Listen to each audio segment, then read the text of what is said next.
Sometimes the people who promise to protect us are the very ones who watch us fall and say nothing. It's easy to believe betrayal comes with warning signs, loud arguments, or sudden distance, but often it arrives quietly, smiling, toasting, and holding your hand. Imagine celebrating your birthday, 8 months pregnant with your husband by your side, when suddenly his mistress appears, hurls cake in your face, and everyone, including your husband's friends, laughs at your humiliation. But they wouldn't be laughing for long.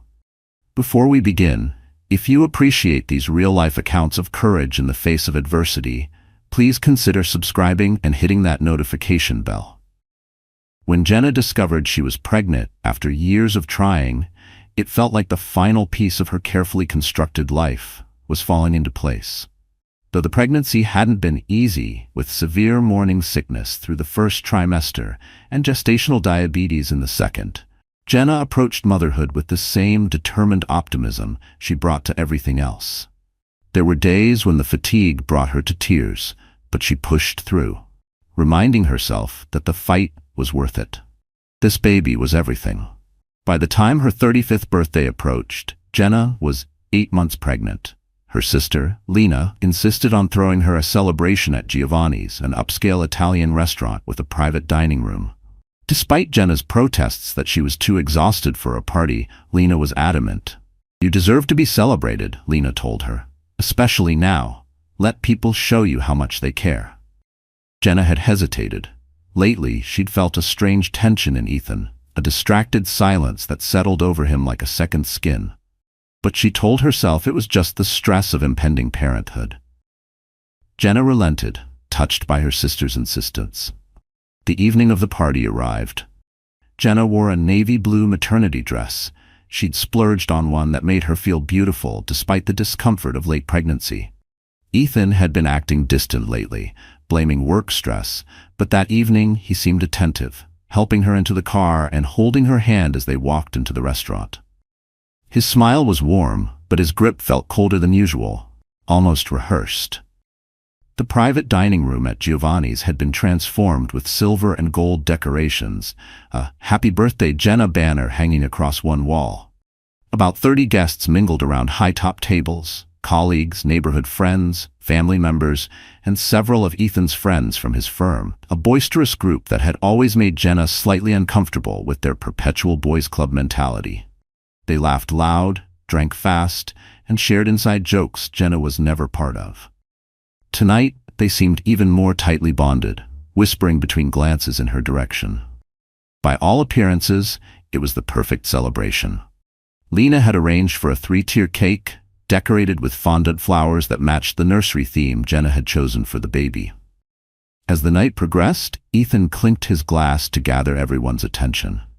"I'd like to make a toast," he announced, his voice carrying across the room as conversations quieted. "To my beautiful wife." On her special day, Jenna stood beside him, blushing as the attention turned to her.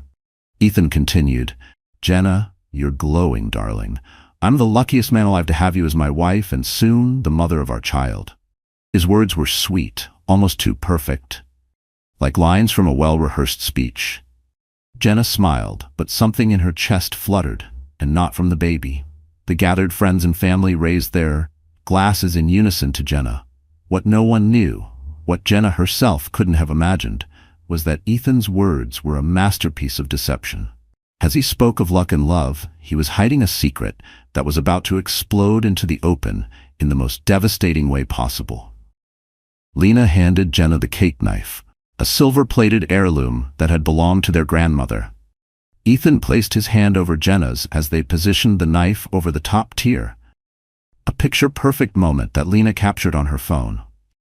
Jenna smiled, feeling a flutter of movement from the baby, as if her unborn child was participating in the celebration. That's when the private dining room door swung open. The woman who entered was a stranger to Jenna. She was younger, perhaps 28, with glossy dark hair that fell past her shoulders and a fitted red dress that emphasized her slim figure. Everything about her radiated confidence as she surveyed the room with cool detachment. The conversation died immediately in the sudden silence. The woman's high heels clicked sharply against the hardwood floor as she walked toward the center of the room. Jenna noticed Ethan's hand go rigid over hers. When she glanced at him, his face had drained of color. "Don't let me interrupt your family moment," the woman said, her voice dripping with sarcasm. Jenna looked from the stranger to her husband, confusion clouding her features. "Ethan, who is this?" Before Ethan could answer, the woman continued her approach until she stood directly across the cake table from them. "I'm Vanessa," she said to Jenna, though her eyes remained fixed on Ethan. "Ask your husband who I am." Ethan stepped forward, positioning himself between the two women. "This isn't the place," he said quietly to Vanessa. "Please leave." Vanessa laughed, a harsh sound, devoid of humor. "Not the place? Is that what you said when you were in my bed last night? This isn't the place?" The room collectively gasped. Jenna's hand instinctively moved to her stomach, a protective gesture for her unborn child. "Ethan," Jenna's voice trembled. "What is she talking about?" Ethan remained frozen, offering no defense, no denial. His silence was confirmation enough. Vanessa's eyes finally shifted to Jenna, taking in her pregnant belly with obvious disdain. "He's been promising to leave you for 6 months, even after he found out about the baby," she said, her lip curling in disgust. "He said it wasn't." Jenna felt as though the floor had disappeared beneath her feet. 6 months. Their child had been conceived 8 months ago, which meant Ethan had started his affair shortly after learning he was going to be a father. The timeline clicked into place like a cruel joke. Each memory of his distant behavior suddenly recontextualized. The morning sickness, the late-night cravings, the nursery plans, and all the while, he had been elsewhere, with her. "Is this true?" Jenna asked, though she already knew the answer from Ethan's stricken expression. His silence screamed louder than words. Vanessa didn't wait for Ethan's response. In one swift motion, she reached forward, grabbed the top tier of the cake, and hurled it directly at Jenna. The cake hit Jenna square in the chest. There was a sickening splat, followed by the collective intake of breath from the room. Frosting splattered across her face, hair, and the navy blue dress she'd so carefully chosen. Pieces of cake slid down her pregnant belly, leaving trails of buttercream in their wake. It dripped slowly, like time itself had fractured, sweetened shards of humiliation sliding down her body in front of everyone she knew. "Now you look as pathetic as you actually are," Vanessa spat. Her voice, laced with venom, echoed in the stunned silence. For 3 excruciating seconds, the room was utterly silent. Jenna stood motionless, cake dripping from her hair and eyelashes. The utter humiliation of the moment surpassing even the shock of learning about her husband's betrayal. It wasn't just the betrayal that shattered her. It was the public spectacle of it, the cruel theater unfolding around her swollen belly. Then, from the corner table where one of Ethan's work friends sat, a snicker broke the silence. The snicker turned into a chuckle, which gave permission for others to join in. Within moments, several guests were laughing. Some from genuine amusement, others from the uncomfortable tension of the situation. The laughter didn't just sting, it cracked something inside her, a cruel reminder of just how alone she truly was in that room. Jenna looked around the room through cake-smeared eyes, taking in the laughing faces. Then she turned to Ethan, silently pleading for him to do something, say something, defend her. Her gaze begged for a shred of dignity, for the man who had once promised to protect her to do anything. But Ethan remained paralyzed between his wife and his mistress, saying nothing, doing nothing. His cowardice stood taller than any excuse he could ever offer. Only Lena rushed to her sister's aid, grabbing napkins from a nearby table and hurrying to Jenna's side while glaring at the laughing guests. "What is wrong with all of you?" Lena shouted, her voice cutting through the laughter. Her fury vibrated through the room, trembling with loyalty and disgust. The events that followed would occur in a terrible cascade, each moment more shocking than the last. As Lena attempted to wipe cake from her sister's face, Jenna suddenly gasped, doubling over in pain. "Something's wrong," she whispered, clutching her stomach. "The baby." The laughter died instantly. What had moments ago been mockery twisted into dread. Jenna's face contorted in pain as a dark stain appeared on her dress beneath the cake smears. Her water had broken, nearly a month before her due date. "Call an ambulance," Lena screamed, supporting her sister as Jenna's knees buckled. Guests scrambled for phones.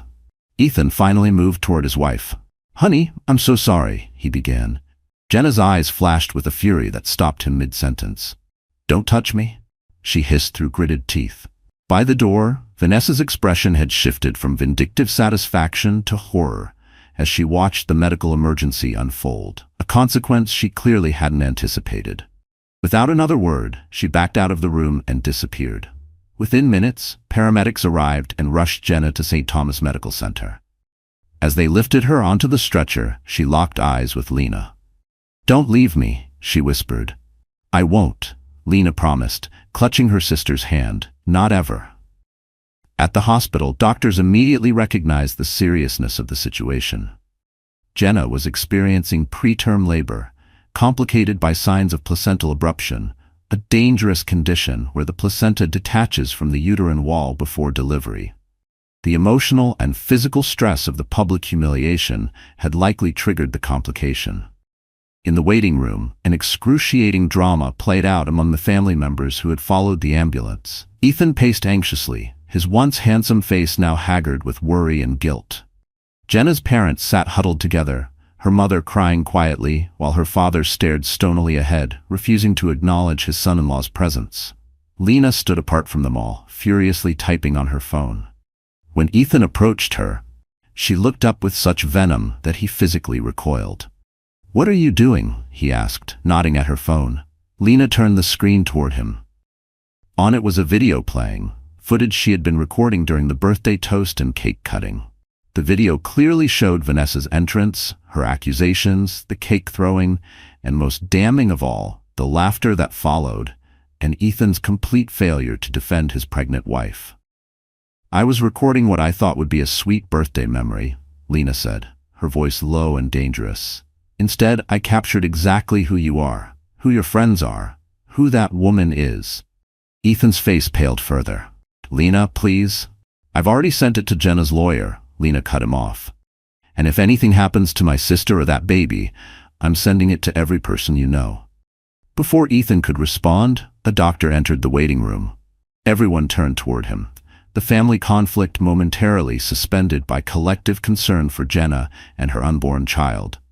"The stress has caused complications," the doctor explained soberly. "We're doing everything we can, but both mother and baby are in distress. We're preparing for an emergency C-section." Jenna's mother sobbed audibly. Her father finally spoke, addressing Ethan directly for the first time. "If anything happens to them, you'll answer to me." His voice trembled not with weakness, but with the tightly coiled rage of a man holding back years of disappointment, now concentrated into one terrifying moment. As the doctor left to return to Jenna, Lena turned to Ethan one final time. "This is on you," she said. "All of it." There was no yelling, no dramatics, just a calm, lethal certainty in her voice. Behind the swinging doors of the operating room, Jenna lay conscious but sedated on the surgical table as doctors worked urgently to deliver her baby. The bright lights overhead seemed to pulse in rhythm with the pain radiating through her body. She could feel the cold of the steel beneath her, the tight grip of the IVs in her arms, and a gnawing fear that clawed at the edges of her consciousness. "Blood pressure's dropping," a nurse called out. "We need to move faster." The lead surgeon responded. "Baby's showing signs of distress." The words cut through the air like scalpels, sharp and irreversible. Through the haze of medication and pain, Jenna could hear the urgency in their voices. A part of her registered that she should be terrified, but instead she felt strangely detached, as if watching events unfold from a distance. The humiliation of the birthday party seemed like a distant nightmare compared to the very real possibility of losing her child. She didn't care about the cake anymore, or the whispers, or the laughter. Just that heartbeat, her baby's, and whether it would keep beating. "Stay with us, Jenna," the anesthesiologist encouraged, noticing her fading awareness. "Your baby needs you to be strong right now." Those words pierced through Jenna's mental fog. "My baby needs me." The thought became her anchor as the medical team worked to save them both. She clenched onto it like a lifeline, as monitors beeped and machines hummed, her body numb, but her spirit screaming. In the waiting room, the tension had become unbearable. 2 hours had passed with no update. Each tick of the clock felt like a lifetime in limbo. Ethan sat alone in a corner, repeatedly calling Vanessa, who wasn't answering, while Jenna's family huddled together on the opposite side of the room. He had never looked smaller. The suit that once fit him like armor now sagged with shame. Lena had stepped out briefly to speak with Jenna's closest friend, Monica, who had just arrived at the hospital after hearing the news. "Is it true?" Monica asked, her eyes wide with disbelief. "Ethan's been cheating?" Lena nodded grimly.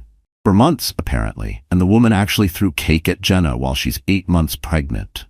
Monica's jaw clenched, her hands balled into fists. "I recorded everything," Lena confirmed, showing Monica a clip from the video. His work friends were laughing. Ethan just stood there like a statue. She didn't have to add what everyone was thinking. He let it happen. Monica watched the video, hand over her mouth. "This is monstrous," she whispered. "How's Jenna holding up?" Lena's composure finally cracked. "We don't know. They're doing an emergency C-section. There's some kind of complication with the placenta." Her voice broke mid-sentence, and her shoulders shook under the weight of too many held-in tears. Monica pulled Lena into a fierce hug. "Jenna is the strongest person I know," she said firmly. "She'll get through this." But even as she said it, her eyes flicked toward the closed operating room doors, willing them to open. As they embraced, a surgeon in blue scrubs entered the waiting room. Everyone immediately fell silent, turning toward him with expressions ranging from hope to dread. The surgeon's face gave nothing away as he pulled down his mask. "The baby has been delivered," he announced. "A girl. 5 pounds, 3 ounces. A collective exhale filled the room. Ethan stood up. "And Jenna?" he asked. The surgeon's expression tightened slightly. "Your wife experienced significant hemorrhaging during the procedure. We've stabilized her, but she's lost a lot of blood and remains in critical condition. The next 24 hours will be crucial." Jenna's mother collapsed against her husband, who addressed the surgeon. "The baby, is she okay?" "She's premature and experiencing some respiratory difficulties, which is common at 34 weeks. She's been taken to the NICU for oxygen support and monitoring." "Can we see them?" Lena asked. "The baby, yes, though only 2 visitors in the NICU at a time. Jenna is in recovery and heavily sedated. 1 person can sit with her once she's moved to intensive care, which should be within the hour." As the surgeon left, Jenna's parents immediately declared their intention to see their granddaughter. Ethan moved to follow them, but Jenna's father blocked his path. "You've done enough," he said coldly. "Stay away from my daughter and granddaughter." Ethan, still in shock from the evening's events, didn't argue. He sank back into his chair. As Jenna's parents followed a nurse toward the NICU, Lena approached Ethan, her earlier fury now tempered by exhaustion. "Why?" she asked simply. "Why would you do this to her?" Ethan stared at the floor, unable to meet her gaze. "I never meant for any of this to happen." "That's not an answer," Lena pressed. "Jenna has been nothing but loving and supportive. She was so excited about the baby." "Your baby," she added, her voice sharp. Ethan ran his hands through his hair in frustration. "It just happened. Vanessa was new at the firm. We started working late hours together. Jenna was so focused on the pregnancy, always talking about the baby, making plans. So while my sister was preparing to bring your child into the world," Lena cut in, her voice dripping with contempt, "you were sleeping with a colleague because you felt neglected. And you told this woman the baby wasn't yours?" "You could say that." Ethan had no response. The magnitude of his betrayal, laid bare in Lena's succinct summary, seemed to finally hit him. It wasn't just guilt that crept into his face. It was the dawning horror of knowing he'd crossed a line he could never uncross. "I need to make this right," he said weakly. "You can't," Lena said flatly. Her voice held no pity, only steel. "Some things can't be fixed with an apology. The best thing you can do right now is leave. Jenna doesn't need the stress of seeing you when she wakes up." "She's my wife," Ethan protested. "That's my daughter." "You should have remembered that before you started sleeping with Vanessa," Lena replied. "Before you stood by while she assaulted your pregnant wife. Before you and your friends laughed while Jenna collapsed." Each word hit like a slap, not just because it was true, but because he'd done nothing to stop it. Ethan flinched at each accusation. "I didn't laugh," he mumbled. But even as he said it, the image of him frozen, doing nothing while Jenna bled, replayed in his mind. "No, you just did nothing," which is worse. Her voice didn't rise. It didn't have to. The truth was heavy enough. Lena checked her phone, which had been continuously buzzing. I'm going to check on my sister. You should know the video is already circulating. Monica has connections at several news outlets, and they're very interested in the story of an investment banker whose mistress attacked his pregnant wife at her birthday party, triggering premature labor. Ethan's head snapped up. The panic in his eyes flared before he could hide it. You can't release that video. It could ruin my career. Lena's laugh was without humor. It was sharp, bitter, the kind of laugh that didn't come from amusement but disbelief. Your career?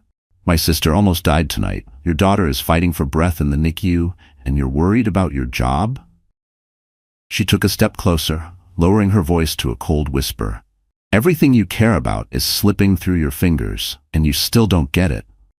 Without waiting for his response, Lena walked away, leaving Ethan alone, with the consequences of his actions beginning to unfold around him. The hallway felt colder now, the buzz of his phone louder, the silence of his own failure deafening. The intensive care unit was eerily quiet, except for the steady beeping of monitors. Jenna lay unconscious, her skin almost as white as the hospital sheets, multiple IVs running into her arms. Lena sat beside her, holding her sister's limp hand while scrolling through her phone with her free hand. The video had indeed gone viral, and the internet showed no mercy. In just 3 hours, it had been shared thousands of times across multiple social media platforms. News sites were picking up the story, with headlines like, Banker's mistress attacks pregnant wife, triggers emergency birth. Cake assault leads to medical crisis, husband stood by. Ethan's firm, Barclay & Walsh, was tagged in hundreds of posts, with people demanding to know whether they condone such behavior from their employees. The firm's polished PR image was crumbling under public outrage. Vanessa's identity had been quickly uncovered by internet sleuths who recognized her from the firm's website. Her social media accounts were being flooded with outraged comments. People were screenshotting her LinkedIn, resharing old Instagram captions about confidence and integrity with brutal sarcasm. Lena felt a grim satisfaction at the swift public response. Not because it would fix anything, but because, for once, justice didn't wait. While she hadn't personally sent the video to news outlets, Lena hadn't stopped Monica from doing so. Jenna would need all the support she could get in the coming days, and the court of public opinion was firmly on her side. A soft moan drew Lena's attention back to her sister. Jenna's eyelids fluttered, then slowly opened. Lena, her voice was barely audible. I'm here, Lena assured her immediately, setting down her phone. You're okay. You're in the hospital. Jenna's hand weakly moved to her stomach, now conspicuously flat beneath the hospital sheet. Panic flashed in her eyes. The baby, she whispered urgently. She's in the NICU, Lena said calmly. 5 pounds, 3 ounces. Mom and Dad are with her right now. She needs some help breathing, but the doctors say she's strong. Relief washed over Jenna's face, followed quickly by the return of awareness, the events that had led to her hospitalization. Tears filled her eyes. It wasn't a nightmare, was it? She asked. Ethan, Vanessa, they were real? Lena squeezed her sister's hand. I'm so sorry, Jenna. Jenna turned her face away, tears sliding silently down her cheeks. Everyone was laughing, she said, her voice breaking. My husband's mistress threw cake at me, and people laughed. Not everyone, Lena corrected gently, and those who did? They're facing serious consequences now. Jenna looked back at her, confusion evident through her tears. What do you mean? Lena hesitated, unsure if now was the time to explain about the viral video and the public outcry. Before she could decide, a nurse entered the room. She's awake, the nurse observed with a warm smile. That's wonderful. How are you feeling, Jenna? Like I've been hit by a truck, Jenna admitted weakly. That's to be expected after what you've been through. Your doctor will be in shortly to explain everything. In the meantime, there's someone who would like to meet her mama, if you're feeling up to it. As the nurse spoke, another staff member wheeled in a clear bassinet containing a tiny bundle wrapped in a pink blanket. Despite her exhaustion and pain, Jenna immediately tried to sit up. Careful, the nurse cautioned, adjusting the bed to a slight incline. You have a fresh incision to protect. With practiced efficiency, the nurse lifted the tiny baby from the bassinet, and gently placed her on Jenna's chest, arranging the tubes and wires that connected the newborn to a portable monitor. "She still needs oxygen support," the nurse explained, "so she can only stay for a few minutes. But skin-to-skin contact is beneficial for both of you." Jenna gazed down at her daughter's face, in wonder. Despite the trauma of her birth, despite the betrayal that had preceded it, the connection was immediate and overwhelming. The baby's eyes were closed, her tiny features perfect in miniature, a cap of dark hair peeking out from under the hospital beanie. "Hello, little one," Jenna whispered, her tears now falling for an entirely different reason. "I'm your mom." Lena watched the moment with a lump in her throat. In the midst of catastrophe, this small miracle somehow made everything else recede in importance. "Have you thought of a name?" the nurse asked, checking the baby's monitors. Jenna nodded slowly, her eyes never leaving her daughter's face. "Sophia," she said softly. "It means wisdom." As Jenna bonded with her newborn daughter, Ethan was facing a very different kind of reality in the hospital parking lot. His phone had been exploding with notifications, calls from his boss, texts from colleagues, emails from clients who had seen the video. His parents had left 3 voicemails, each more distressed than the last. Vanessa had finally returned his calls, but only to inform him that she had been placed on administrative leave pending an investigation by the firm's HR department. She blamed him entirely, claiming he had misled her about the state of his marriage. "You told me she knew we were seeing each other," Vanessa had sobbed into the phone. "You said you were separated, in all but name. Now I'm being called a homewrecker and getting death threats online." Ethan had no comfort to offer her. The magnitude of what they had done, what he had done, was finally sinking in. He had betrayed his pregnant wife, lied to his mistress about the state of his marriage, and when the moment of truth arrived, he had stood frozen, protecting neither woman. His phone rang again. It was his boss. With resignation, Ethan answered. "Ethan, I need you in my office tomorrow morning at 8 a.m. sharp," the senior partner said without preamble. "The executive committee is convening an emergency meeting regarding your situation." "I understand," Ethan replied numbly. "I've been fielding calls from clients all evening," his boss continued, the anger in his voice unmistakable. "The firm's reputation is taking a hit every time that video gets shared." "I'm sorry," Ethan offered, inadequately. "Save it for tomorrow," his boss snapped, then hung up. Ethan sat in his car, the enormity of the collapsing life he had built weighing on him. He had jeopardized his marriage, his relationship with his newborn daughter, his professional reputation, and the standing of his firm, all for an affair that had begun as a flattering distraction and evolved into an addiction to the excitement and novelty Vanessa represented. What had started with flirtation in late-night emails and glances across boardroom tables had become a secret life, one that fed his ego while poisoning everything else. As the hospital lights reflected on his windshield, Ethan made a decision. He would fight to make things right. He would beg Jenna's forgiveness, promise to be a better man, a devoted father. He rehearsed the words in his mind like a prayer. "I'll change. I'll do better. I'll fix this." But even as he imagined saying them, a hollow ache in his chest reminded him they might never be enough. Surely, once the initial shock wore off, she would see that breaking up their family wasn't the answer. They had a history. A child. That had to count for something. Didn't it? With this resolution firming his spine, Ethan finally drove home, to the empty house he had once shared with Jenna, unaware that the damage he had caused was far too extensive for simple apologies to repair. By morning, what had begun as a viral video had transformed into a full-blown social media firestorm. And it wasn't just Jenna's friends sharing it now. It had leapt into national conversation, fueled by outrage, empathy, and fury. The hashtag #JusticeForJenna was trending nationally, with people from all walks of life expressing outrage at the treatment of a pregnant woman by her husband, his mistress, and the laughing bystanders. News vans had gathered outside St. Thomas Medical Center, though security was keeping reporters at bay. Camera flashes flared at every ambulance arrival. Commentators speculated about ethics, infidelity, and violence in relationships. Jenna had become a symbol, one she never asked to be. Ethan's investment firm, Barclay and Walsh, had issued a terse statement saying they were investigating the matter internally and did not condone the behavior depicted in the video. Several of Ethan's clients had publicly announced they were taking their business elsewhere, unwilling to be associated with someone whose personal conduct was so clearly at odds with their corporate values.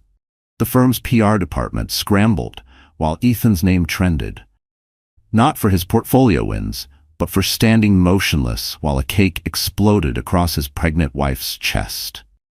Meanwhile, in the hospital's NICU, Jenna sat in a wheelchair beside her daughter's incubator. A very different kind of media playing out on the small television mounted on the wall. A local news anchor was discussing the incident with barely concealed disgust. Sources close to the family say that both mother and baby are in stable condition this morning, the anchor reported. After the stress-induced premature delivery, the husband, identified as Ethan Caldwell, a senior investment manager at Barclay and Walsh, has not issued any statement regarding the incident. The anchor's tone lingered on, "not issued any statement," making the silence sound like a second betrayal. Jenna's mother reached for the remote and muted the television. "You don't need to listen to this right now, sweetheart." Jenna's eyes remained fixed on her daughter, who was breathing easier that morning, according to the doctors. Her tiny chest rose and fell inside the incubator like a fragile promise, one Jenna had to keep. "It's okay, Mom," she said softly. "It doesn't matter anymore." But her voice wavered slightly, as if part of her still wished it did. Her father, who had been standing protectively near the door, scoffed. "Doesn't matter? That man humiliated you in front of everyone. You know his girlfriend assaulted you. They endangered my granddaughter's life." "It absolutely matters." Jenna finally looked up, her expression calm despite the lingering pallor of her skin. "I mean, the media coverage doesn't matter. What matters is right here." She gently stroked her finger against Sophia's tiny hand, which reflexively gripped it. "Everything else is just noise." Her parents exchanged concerned glances. Their daughter's composure seemed almost unnatural, given the circumstances. The obstetrician had warned them that Jenna might experience emotional numbness as a protective mechanism against trauma. Lena entered the NICU, having just returned from Jenna's house with fresh clothes and toiletries. "Security stopped me on the way in," she reported. "Ethan's trying to get in to see you and the baby. They're keeping him in the lobby for now." Jenna's calm facade cracked slightly. "I don't want to see him," she said quietly. "You don't have to," her father assured her. "I'll handle it." As he turned to leave, Jenna called after him. "Dad, no scenes, please. I just want him to go away." Her father nodded reluctantly, then went to intercept his son-in-law in the hospital lobby. Ethan sat stiffly on an uncomfortable plastic chair, a small teddy bear clutched in his hands. He had come directly from his morning meeting at the firm, where he had been placed on indefinite leave pending a full investigation. His colleagues had averted their eyes as he cleaned out his desk. No one wanted to be associated with the man whose face was being vilified across social media. When he saw Jenna's father approaching, Ethan stood quickly, hope flashing across his haggard features. "Thomas, thank you for coming down. I need to see Jenna and the baby." "I've been trying to—" Thomas held up a hand. "Jenna doesn't want to see you. Not now, maybe not ever." Ethan's face fell. "She can't keep me from my daughter." "Your daughter?" Thomas's voice rose dangerously, drawing glances from nearby visitors. He made a visible effort to control himself. "The daughter you told your girlfriend wasn't yours? The one who was born a month early because of your actions?" "I made a terrible mistake," Ethan admitted, his eyes pleading. "Many mistakes. But I love Jenna. I love our baby. I want to make things right." Thomas regarded his son-in-law with cold assessment. "Ethan, I've known you for 7 years. I welcomed you into our family. I trusted you with my daughter's happiness, and now I see I never really knew you at all." "People make mistakes," Ethan insisted. "Jenna and I can work through this. This wasn't a mistake." Thomas's voice was calm but cutting. "A mistake is forgetting an anniversary or saying something thoughtless in anger. You carried on an affair for months, lied about your child's paternity, and stood by while your pregnant wife was publicly humiliated and went into premature labor. Those are choices, Ethan. Deliberate choices. Choices that reveal your character." Ethan had no response to this stark assessment. Thomas continued, his voice lowering. Jenna has instructed the hospital that you're not permitted in her room. She's also contacted her lawyer. I suggest you do the same. Her lawyer? Ethan echoed, stunned. It's been less than 24 hours. Thomas pointed out, and in those hours she almost died, bringing your child into the world. Perhaps that has clarified her thinking about what she deserves in life. It certainly has, for me. With that, Thomas turned and walked back toward the elevators, leaving Ethan clutching the small teddy bear in the lobby, surrounded by strangers stealing curious glances at the man they recognized from the viral video. Jenna stood at the window of her hospital room, watching as Lena pulled the car around to the front entrance. After a week of recovery for both mother and daughter, they were finally being discharged. Sophia, though still smaller than average, had demonstrated remarkable resilience, quickly graduating from oxygen support to breathing on her own. The physical wounds from Jenna's emergency C-section were healing well, according to her doctors. The emotional wounds would take longer, but Jenna had surprised everyone, especially herself, with her clarity and resolve. A knock at the door interrupted her thoughts. Jenna turned, expecting a nurse with discharge papers, but instead found Monica, her closest friend from college. "Ready for the great escape?" Monica asked, entering with a large gift bag. Jenna smiled, genuine warmth breaking through her reserved expression. "More than ready. Hospital food is everything they say it is." Monica set the bag down and embraced her friend carefully, mindful of her healing incision. "How are you really doing?" she asked, studying Jenna's face. Jenna sighed, sitting on the edge of the neatly made hospital bed. "Physically, getting better every day. Emotionally, I'm still figuring that out. It's like I'm watching someone else's life implode, except occasionally I remember it's mine." Monica nodded sympathetically. "That's a normal trauma response. Your brain is protecting you while you process everything," Monica said gently. Her voice was calm, but her eyes held that worried softness reserved only for someone who's watched a loved one break and slowly rebuild. "The therapist they sent said the same thing," Jenna acknowledged. "She also said it's okay to not have all the answers right now." Her voice was steady, but there was a flicker beneath, the weight of everything she hadn't yet said out loud. "Wise woman." Monica approved. "So what happens next?" "Mom and Dad want me to stay with them for a while, but I said no. I need to stand on my own 2 feet, figure out who I am now." She paused, as if hearing the words for the first time herself.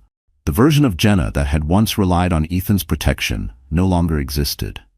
Jenna's eyes drifted to the bassinet, where Sophia slept peacefully. The rise and fall of her daughter's tiny chest steadied her, a reminder that healing didn't have to be loud to be powerful. Besides, their place is full of stairs, which isn't ideal with a newborn and a C-section. She tried to smile, but the fatigue beneath it was unmistakable. "Where will you go?" "Home for now. Ethan moved most of his things out yesterday. According to Lena, he's staying at a hotel while we—" Jenna hesitated over the word. "Separate." Monica raised an eyebrow. "Just separating?" It wasn't judgment, it was knowing. The kind that came from watching too many friends give second chances to men who didn't deserve first ones. Jenna's gaze hardened slightly. "For now. My lawyer advised me to take things one step at a time. First priority was getting a temporary order of protection based on Vanessa's assault. Second was securing interim financial support for Sophia and me while I'm on maternity leave. Divorce is step 3. Her voice didn't shake. It didn't rise. It was measured. Not with hesitation, but with clarity. "So you've decided then?" Jenna nodded slowly. "I keep thinking about that moment when Vanessa was throwing accusations, and Ethan just stood there. He didn't deny anything, didn't defend me, didn't even try to stop her from throwing the cake. If he couldn't protect me, then how could I ever trust him to protect Sophia?" The memory still burned, not because of what Vanessa had said, but because of Ethan's silence. His stillness had spoken louder than betrayal ever could. Monica squeezed her friend's hand. "You're making the right choice, and you're not alone in this." Her grip was firm, grounding, the kind of support that said, "Even if you fall, I'll be here to catch you." Speaking of which, she reached for the gift bag she had brought. "This is from everyone at the office. We took up a collection." Jenna opened the bag to find a portable bassinet, several packages of newborn diapers, and an envelope. Inside the envelope was a card signed by dozens of her colleagues and a substantial gift card to a baby supply store. Each signature felt like a thread in a net she hadn't realized had been there all along. Tears filled Jenna's eyes. "This is so generous." "That's not all," Monica continued. "The partners have extended your maternity leave to 16 weeks, fully paid. They said to take all the time you need." Jenna was momentarily speechless. "I don't know what to say." "Say your friends help you," Monica suggested gently. "You've always been the strong one, the one who has everything under control. But even the strongest people need support sometimes." Monica's tone shifted, almost pleading, a reminder that love doesn't always roar, sometimes it just shows up. Before Jenna could respond, a nurse entered, wheeling a small cart. "Ready to go home, Mom?" she asked with a cheerful smile. She asked cheerfully, "Just need your signature on these discharge papers, and you and little Sophia are free to go." As Jenna signed the paperwork, Lena appeared in the doorway with a car seat. "Chariot awaits, my lady," she announced with a dramatic bow. For the first time in what felt like ages, Jenna laughed, a genuine, spontaneous sound that seemed to surprise even her. It was a small moment of lightness in what had been the darkest week of her life, a reminder that joy could still exist alongside pain. Outside the hospital, a few persistent reporters lingered, hoping for a glimpse of the woman whose story had captivated the public imagination. Hospital security formed a protective barrier as Lena brought the car around, shielding Jenna and the baby from prying eyes and cameras. As they drove away from St. Thomas Medical Center, Jenna gazed out the window at the city passing by. The world looked different somehow. The colors sharper, the contrast more defined, or perhaps it was Jenna herself who had changed, her perception altered by the seismic shifts in her life. "You okay?" Lena asked, glancing at her sister in the rearview mirror. Jenna looked down at Sophia, sleeping peacefully in her car seat, then back up at the road ahead. "I will be," she answered, and was surprised to discover she actually believed it. Meanwhile, across town, Ethan sat in the office of Barclay and Walsh's HR director, a stern woman named Vivian Grant, who had been with the firm for 20 years. Beside her sat Charles Walsh himself, the firm's founding partner, his expression grave. "The executive committee has concluded its review of the situation," Vivian stated formally. "Due to the serious nature of the allegations and the negative publicity affecting our client relationships, we have no choice but to terminate your employment, effective immediately." Ethan had been expecting this, but the reality still hit like a physical blow. "I understand," he managed. "Your actions reflect poorly on this firm," Walsh added, his disapproval evident. "We've lost 3 major clients in the past week. Our reputation for discretion and integrity has been compromised." "What about Vanessa?" Ethan asked. "Is she being terminated as well?" Vivian's lips thinned. "Miss Roberts resigned yesterday. That matter is closed." Ethan nodded, unsurprised. Vanessa had made it clear that she wanted nothing more to do with him or the situation. Her last text had been blunt: "My life is ruined because of you. Never contact me again." "You'll receive 2 weeks severance pay," Vivian continued. "Your personal effects have been packed and are waiting at reception. Due to the sensitivity of client information, you'll be escorted from the building immediately after this meeting." It was a stunning fall from grace. Just a week ago, Ethan had been on track to make partner within the next 2 years. Now he was being treated like a security risk, his career in shambles, his reputation destroyed. "Is there anything else you'd like to say?" Charles Walsh asked, his tone suggesting there was nothing Ethan could possibly say to improve the situation. Ethan considered for a moment. "I'd like to apologize for the harm I've caused the firm. My personal failures shouldn't have affected Barclay and Walsh's reputation." Walsh's expression didn't soften. "Perhaps you should have considered that before conducting an inappropriate workplace relationship and allowing it to become a public spectacle." The meeting concluded shortly after, and as promised, Ethan was escorted to the lobby by security. As he carried the box containing his office belongings to his car, he couldn't help noticing the sideways glances from former colleagues who hurried past without speaking. In the span of 1 week, Ethan had lost his wife, his home, his job, and his reputation. Even his parents had expressed their profound disappointment, his mother crying openly during their last phone call. The only thing he had left was his connection to Sophia, a daughter he had yet to meet, born in circumstances he could scarcely have imagined. As he drove away from the office building for the last time, Ethan was resolved that whatever else happened, he would fight to be a father to his child. It was the one relationship he still had a chance to build properly.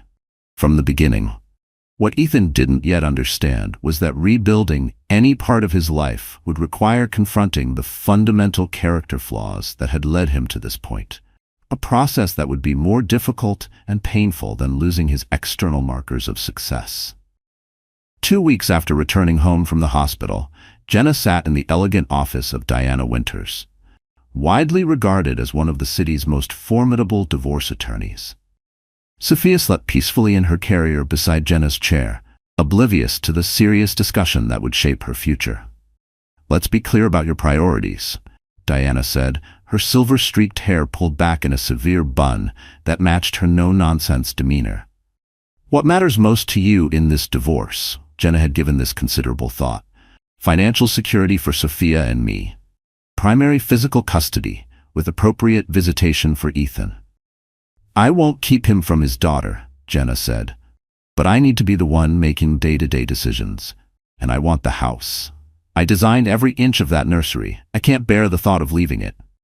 Her voice wavered slightly, not from uncertainty, but from the ache of seeing her dream home now laced with ghosts of betrayal. Diana nodded approvingly. "All reasonable requests. Given the circumstances of your separation and the evidence we have, I believe we're in a strong position to negotiate favorable terms." Her tone was calm but firm, the kind of confidence Jenna had learned to lean on in recent days. "By evidence, you mean the video?" Jenna clarified, her expression tightening. She hated that her most humiliating moment had become the most powerful piece of leverage. "Precisely. While New York is a no-fault divorce state, meaning we don't have to prove misconduct to obtain a divorce, evidence of adultery and the incident at your birthday can certainly influence the court regarding property division and potentially custody arrangements." Her words were clinical, but the subtext was sharp. The law might not punish betrayal, but it could still weigh it. Jenna shifted uncomfortably. "I hate that my humiliation has become leverage." The image of frosting dripping down her face in front of dozens of people still made her stomach twist. Diana's professional demeanor softened slightly. "I understand. But remember, you didn't create this situation. Your husband made choices that led to these consequences. We're simply ensuring those consequences don't include financial hardship for you and your daughter." She paused, letting the words land.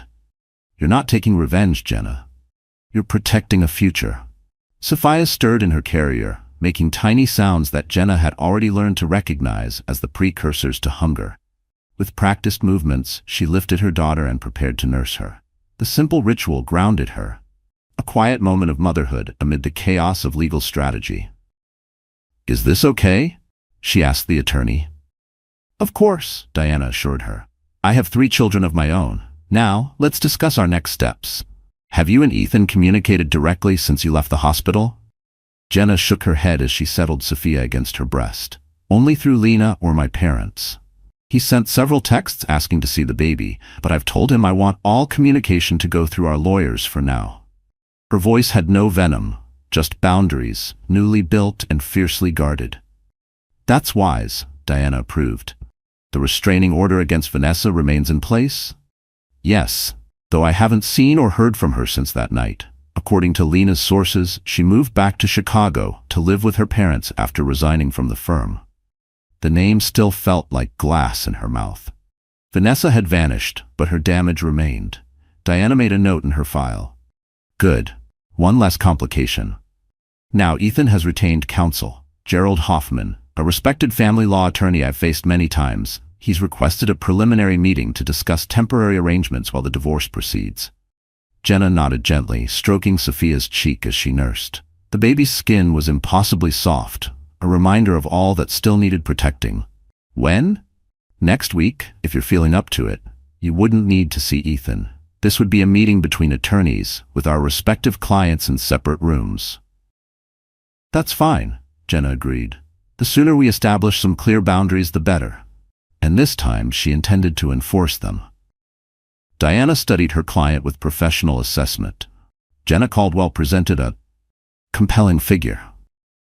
A new mother still physically recovering from a traumatic birth, yet demonstrating remarkable composure and clarity. If they did end up in court, a judge would likely be sympathetic to her situation, especially with the viral video providing such damning evidence of her husband's betrayal. There's one more thing we should discuss, Diana said carefully. The public nature of your situation. The video has received millions of views. You've been approached for interviews. I understand, Jenna nodded reluctantly. Several news outlets, 2 talk shows, and a documentary filmmaker. I've declined them all. That's probably wise during pending litigation, Diana agreed. However, you should be prepared for continued public interest. Ethan's attorney may argue that the viral nature of the video has unduly prejudiced public opinion against his client. The video only shows what actually happened, Jenna pointed out. I didn't create or distribute it. True, Diana said, but perception matters in these cases. We need to be prepared to counter any argument that Ethan's being unfairly villainized. Jenna laughed, humorless. He villainized himself when he stood by and watched his mistress assault his pregnant wife. Diana's thin smile acknowledged the point. Indeed, we'll plan to meet again before next week's preliminary discussion. In the meantime, continue documenting any communication from Ethan, and call me immediately if Vanessa attempts to contact you in violation of the restraining order.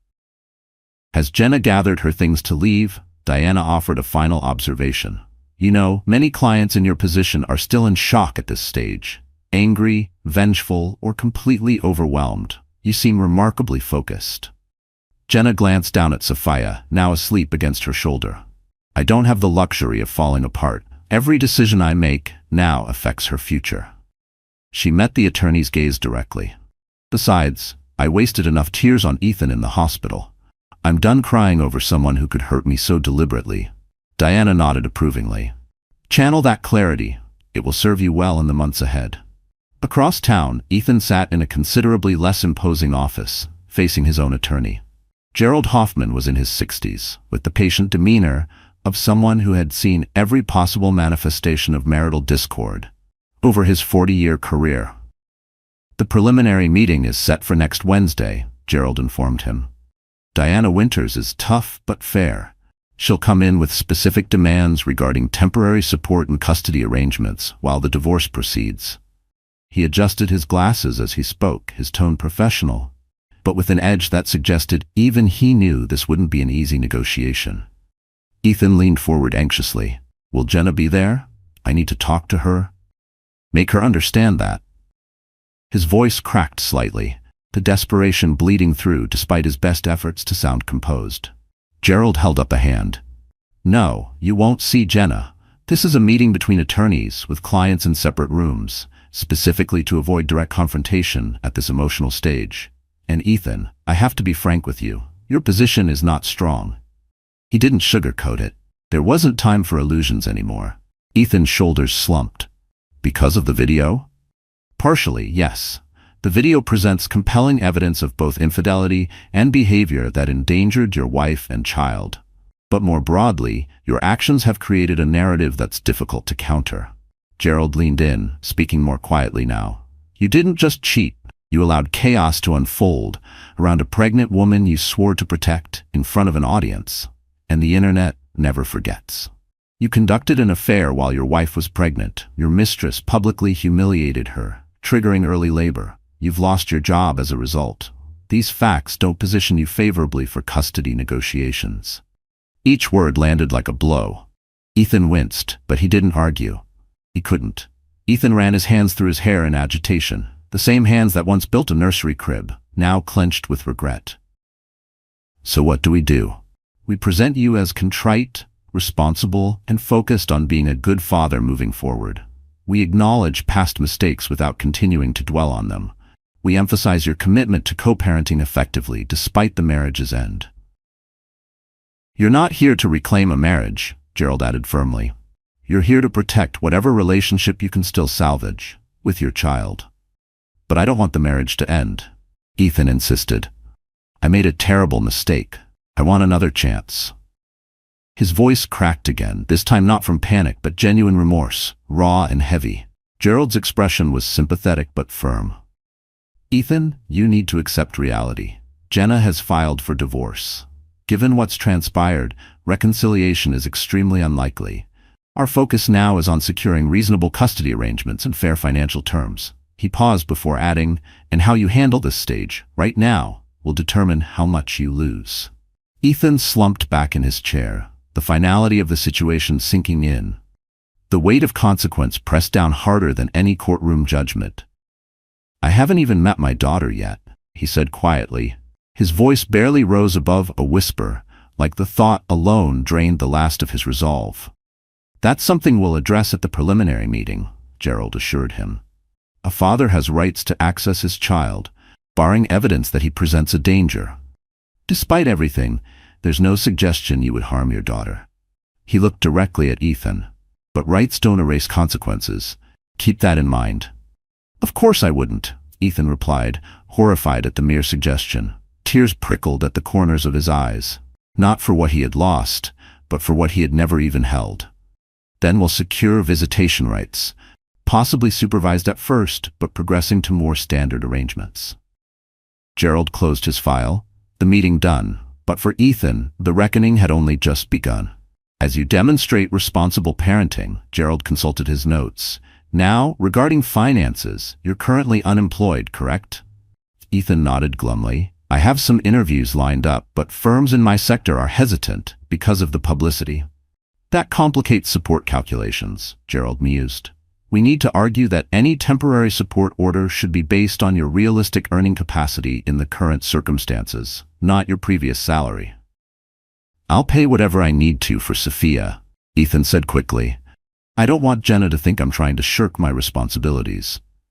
Gerald noted this with approval. That's the right attitude. We'll aim for arrangements that are fair to all parties while you rebuild your career.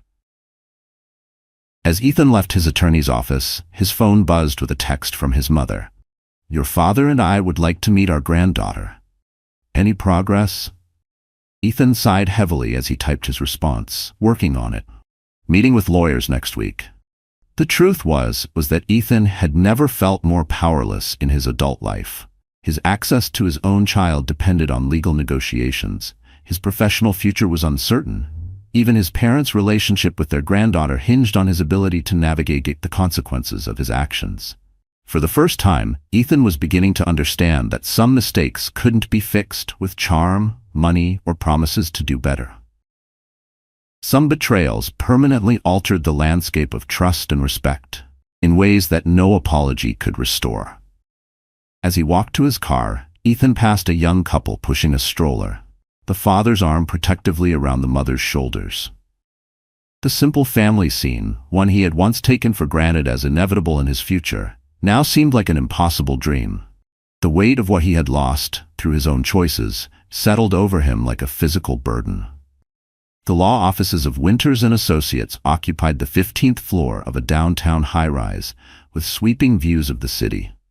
In a conference room at the east end of the floor, Diana Winters and Gerald Hoffman sat across from each other, surrounded by legal pads and documents.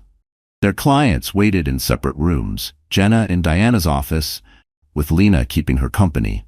Ethan in a smaller conference room, accompanied by his father. Let's begin with the most pressing matters, Diana suggested, her tone businesslike.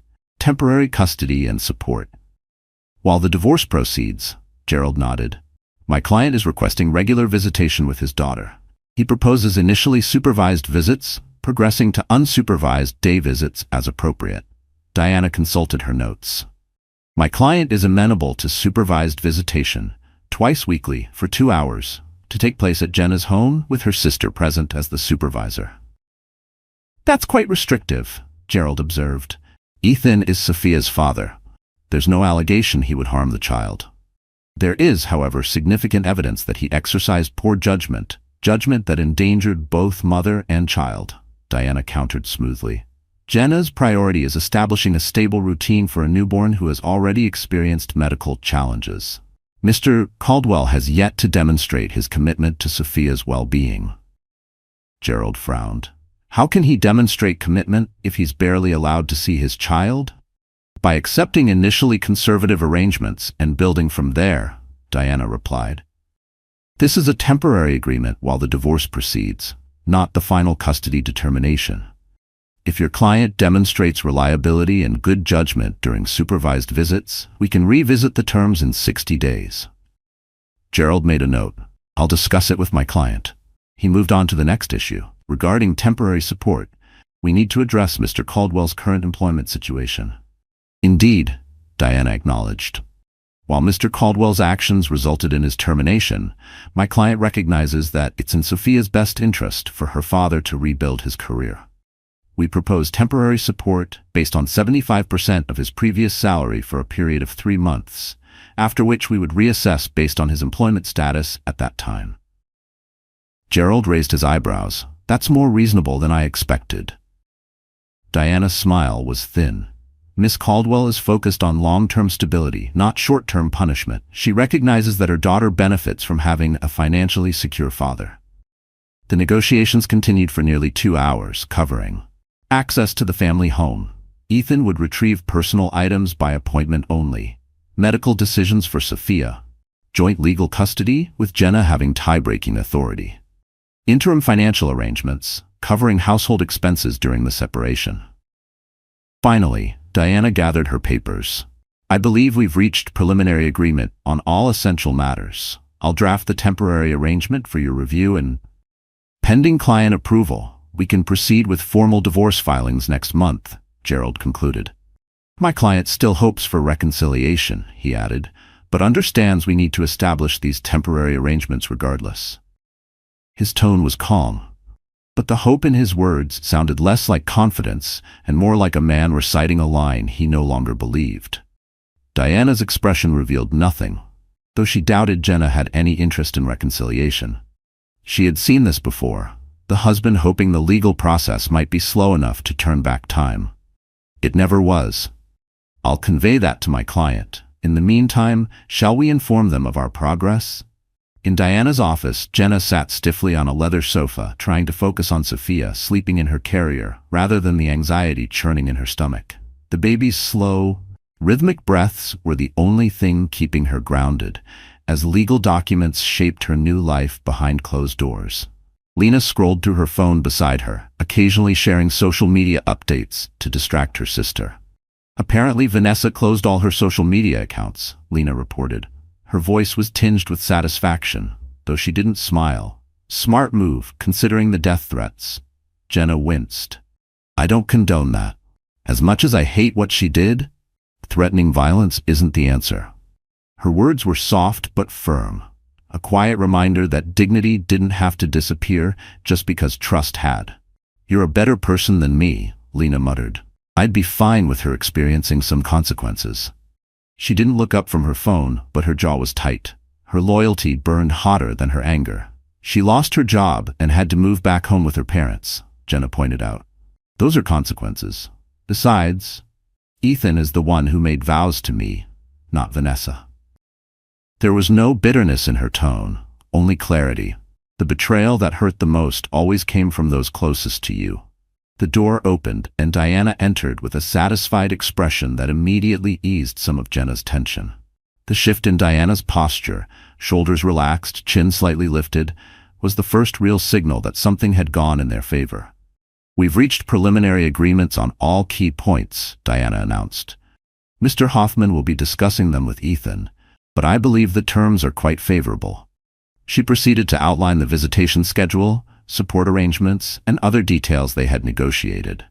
Each bullet point felt less like legalese and more like reclaimed territory, pieces of Jenna's future being defined by her terms. Jenna listened carefully, nodding as each point was explained. No more silence. No more waiting. Every line in that agreement was a small, hard-won act of survival. So dear friend, sometimes life doesn't shatter in one loud, devastating moment. It unravels quietly, thread by thread, until one day you're sitting across from a lawyer, negotiating the terms of a life you never imagined you'd have to rebuild. Jenna didn't choose the betrayal. She didn't ask to become a symbol or to be forced into survival mode.